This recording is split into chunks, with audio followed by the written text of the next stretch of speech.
Material, work in progress, finish goods, तो उनको भी इनर कॉलम में लिखकर टोटल करके आउटर कॉलम में लिख लेते हैं। यह 3 कंपोनेंट ओपनिंग स्टॉक के साथ भी हो सकता है, तो इसको भी डेबिट साइड में इनर कॉलम में लिख करके आउटर कॉलम में टोटल लिख देते हैं। 5वें नंबर पर ट्रेडिंग अकाउंट के डेबिट साइड में डायरेक्ट एक्सपेंसेस लिखेंगे। डायरेक्ट एक्सपेंसेस के बारे में जरा मैं बता देता हूं कि रॉ मटेरियल को परचेज से रिलेटेड, जैसे carriage inward, freight inward, octroi, custom, ये सारे परचेज से रिलेटेड एक्सपेंसेस हैं जो डायरेक्ट एक्सपेंस हैं, ट्रेडिंग अकाउंट के डेबिट साइड में लिखेंगे। इसके बाद फैक्ट्री के अंदर प्रोडक्शन से रिलेटेड जो एक्सपेंसेस होते हैं, power, fuel, water charges, oil, lubricant, wages, manufacturing expenses, ये सारे डायरेक्ट एक्सपेंस हैं। इनको ट्रेडिंग अकाउंट के डेबिट साइड में लिखेंगे। 5वें ऑर्डर में इसको लिखेंगे, इस ऑर्डर में याद रखेंगे तो अच्छा रहेगा।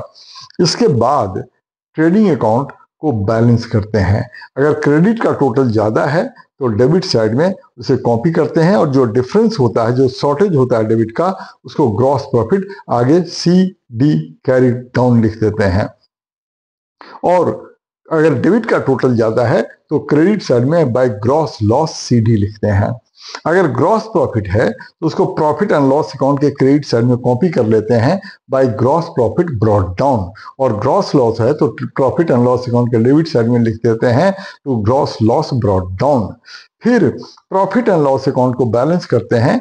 क्रेडिट का टोटल ज्यादा होता है तो डिफरेंस को डेबिट साइड में नेट प्रॉफिट कहते हैं, और अगर डेबिट का टोटल ज्यादा होता है प्रॉफिट एंड लॉस अकाउंट में तो क्रेडिट साइड में डिफरेंस को नेट लॉस कहते हैं।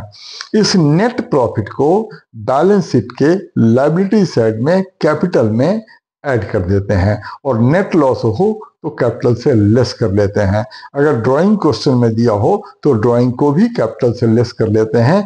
फिर फाइनल फिगर को आउटर कॉलम में लिख देते हैं। बैलेंस शीट के लायबिलिटीज और एसेट का टोटल इक्वल होना चाहिए। अगर वो इक्वल है तो ट्रायल बैलेंस सही है।